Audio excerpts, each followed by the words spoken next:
വരവൂർ തളി നടുവട്ടത്തെ സ്വകാര്യ മാലിന്യ പ്ലാന്റിലേക്ക് അറവ് അവശിഷ്ടങ്ങളുമായി എത്തിയ വാഹനം നാട്ടുകാർ തടഞ്ഞു. പ്രദേശവാസിയായ യുവാവിനെ മാലിന്യ വാഹനത്തിലുണ്ടായിരുന്നവർ ആക്രമിച്ച് പരിക്കേൽപ്പിച്ചതായി പരാതി. തളി നടുവട്ടം പാറപ്പുറത്ത് പ്രവർത്തിക്കുന്ന സ്വകാര്യ മാലിന്യ പ്ലാന്റിനെതിരെ ജനകീയ സമിതിയുടെ നേതൃത്വത്തിൽ പ്രതിഷേധ സമരങ്ങൾ നടന്നുവരുന്നുണ്ട്. തിങ്കളാഴ്ച രാത്രിയിൽ അറവ് മാലിന്യങ്ങളുമായി വാഹനമെത്തിയപ്പോൾ നാട്ടുകാർ വാഹനം തടയുകയായിരുന്നു.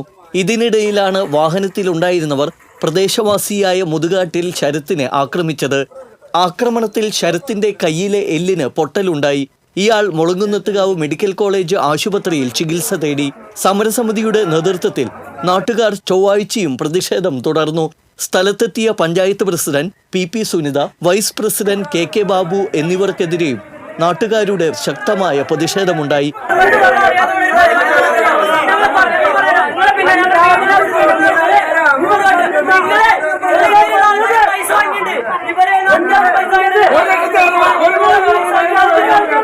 പഞ്ചായത്ത് ഭരണസമിതി മാലിന്യ പ്ലാന്റിന് അനുകൂലമാണെന്ന് ആരോപിച്ചാണ് നാട്ടുകാർ രൂക്ഷമായി പ്രതികരിച്ചത്.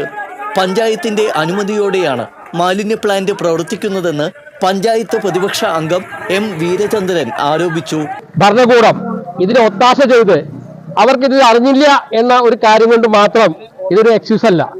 ഇന്ന് പഞ്ചായത്തിൽ നടക്കുന്ന മാലിന്യമുക്ത കേരളം എന്ന സർക്കാരിന്റെ പദ്ധതി അനുസരിച്ച് ഇന്ന് ഹരിത കർമ്മസേനയ്ക്ക് സർട്ടിഫിക്കറ്റ് കൊടുക്കുകയാണ്. ജില്ലയുടെ പുറമേയുള്ള സ്ഥലങ്ങളിൽ പോലും മാലിന്യം വഹിച്ചിട്ടുള്ള വാഹനം വരവൂർ പഞ്ചായത്തിലെ 12-ാം വാർഡ് നടുവട്ടത്ത് കൊണ്ടുകൊണ്ട് ഇവിടെ ജനങ്ങൾക്ക് ആവാസ വ്യവസ്ഥയ്ക്ക് ഇവിടെ ജനങ്ങൾ ദുസ്സഹമാകുന്ന രീതിയിലുള്ള ദുർഗന്ധം വമിക്കുന്ന ഒരു പ്ലാനിന് വേണ്ടി മൗനാനുവാദം കൊടുത്തിരിക്കുകയാണ്.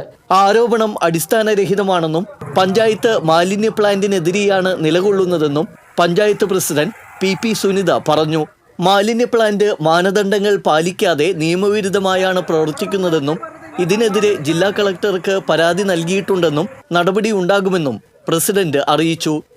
ലംഘിച്ചുകൊണ്ടാണ് ഇന്നലെ അവര് ട്രയൽ റൺ നടത്തുന്നതിന് വേണ്ടിയിട്ടുള്ള സംവിധാനം ഒരുക്കിയത്.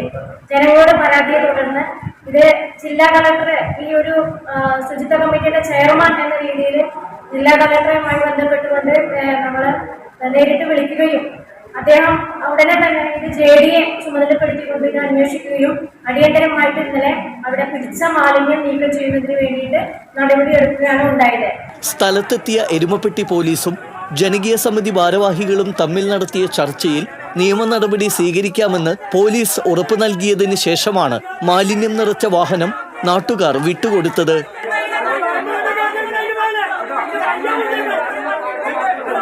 TC വിനോസ്, എരുമപ്പെട്ടി.